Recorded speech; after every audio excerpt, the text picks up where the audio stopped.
CEN news देश प्रदेश की ताजा तरीन खबरों के लिए CEN न्यूज को सब्सक्राइब करें और रहें पल पल की खबर से हर पल बाखबर।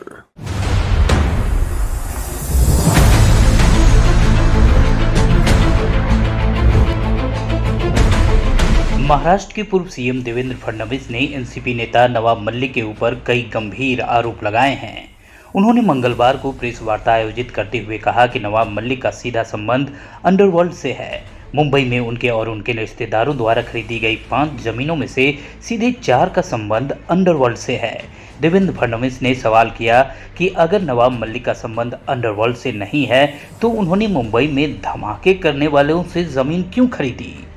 भाजपा नेता ने कहा कि मैं जो बताने वाला हूं वह न तो सलीम जावेद की स्टोरी है न वो इंटरवॉल के बाद की पिक्चर। उन्होंने कहा कि यह बहुत गंभीर और राष्ट्र की सुरक्षा से जुड़ा हुआ मसला है। उन्होंने कहा कि मैं 2 कैरेक्टर के बारे में जानता हूं। एक है आतंकी शाह वली खान, ये 1993 के बम ब्लास्ट का गुनहगार है। कोर्ट ने खान को उम्र कैद की सजा सुनाई है। दूसरा कैरेक्टर है सलीम पटेल, जो दाऊद के साथ फोटो में दिखता है। यह हसीना पारकर का बॉडीगार्ड भी था। फडणवीस ने सवाल किया कि सलीम पटेल के पावर ऑफ अटॉर्नी वाली कुर्ला में 3 एकड़ जमीन सॉलिडस नाम की कंपनी को बेची गई है, जो नवाब मलिक की कंपनी की है। यह कंपनी शाह वली खान के माध्यम से खरीदी गई थी। उन्होंने कहा कि जब जमीन का सौदा 2003 में हुआ था तब भी नवाब मलिक मंत्री थे। 2019 में उन्होंने कंपनी से इस्तीफा दे दिया था। देवेंद्र फडणवीस ने कहा कि हमने नवाब मलिक और उनके रिश्तेदारों की कुल 5 ऐसी प्रॉपर्टी पकड़ी है। इनमें से 4 में तो पूरा अंडरवर्ल्ड का एंगल है। मेरे पास सबूत है, वो मैं अधिकारियों को दूंगा और वो इसकी जांच करेंगे। ये सारे सबूत राष्ट्रवादी कांग्रेस पार्टी के अध्यक्ष शरद पवार को भी देने वाला हूं, ताकि उन्हें भी पता चले कि उनके मंत्रियों ने क्या गुल खिलाए हैं। अब मेरा सवाल ये उठता है कि आप नवाब मलिक जी 2003 में जब यह सौदा शुरू हुआ और 5 में समाप्त हुआ, आप मिनिस्टर थे। यह जरूर है कि अंतिम रजिस्ट्री हुई उससे थोड़े समय पहले आपको जस्टिस सावंत के रिपोर्ट में आपके ऊपर स्ट्रिक्चर्स आए, इसलिए अपना पद छोड़ना पड़ा। पर क्या आप जानते नहीं थे सलीम पटेल कौन है? और सबसे बड़ी बात, मुंबई के गुनहगारों से आपने जमीन क्यों खरीदी? मुंबई में बम विस्फोट करने वालों से आपने जमीन क्यों खरीदी? और ऐसी कौन सी बात थी जिसके कारण ये मुंबई के गुनहगारों ने LBS रोड पर 3 एकड़ की जमीन आपको 20 लाख रुपए में दे दी? सवाल ये उठता है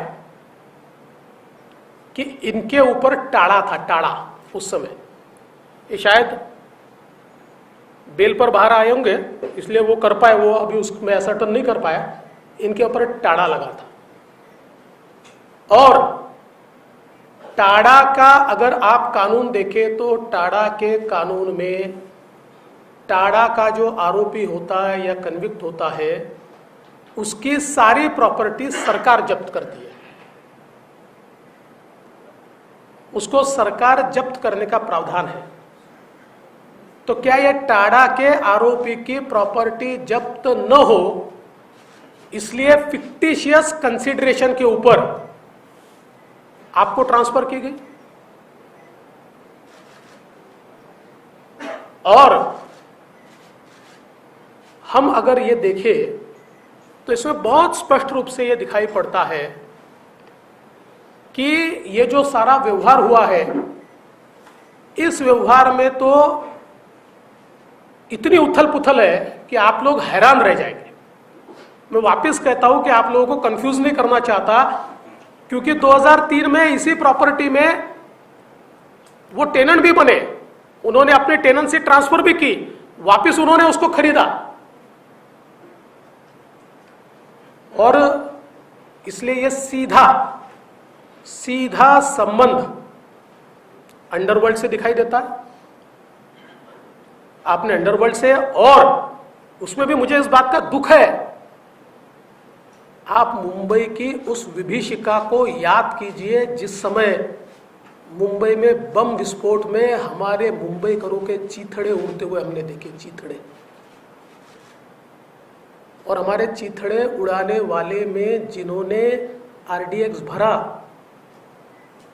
जिन्होंने कॉन्स्पिरेसी रची, जिन्होंने रेकी की, ऐसे व्यक्ति के साथ आप व्यवहार करते हो, बिजनेस करते हो। पर इतना ही नहीं है, ऐसी कुल मिलाकर मुझे 5 प्रॉपर्टीज छपड़ी है, जिनमें से 4 में तो 100% अंडरवर्ल्ड का एंगल है। और ये 2005 से लेकर अभी तक की है, 2 साल पहले तक की है। 100% 4 प्रॉपर्टीज में अंडरवर्ल्ड का एंगल है। किंतु जैसा मैंने कहा, न ये मेरे लिए सलीम जावेद की स्टोरी है, न इंटरवल के बाद का पिक्चर है। तो ये सारे मेरे पास जो सबूत है वो कॉम्पिटेंट अथॉरिटी को मैं दूंगा और कॉम्पिटेंट अथॉरिटी उसकी जांच करेगी। और जैसा मैंने घोषित किया था, ये सारे सबूत राष्ट्रवादी कांग्रेस पार्टी के प्रेसिडेंट श्री शरद पवार जी को भी मैं देने वाला हूं, ताकि उनको भी पता चले कि उनके मंत्रियों ने क्या गुल खिलाए हैं।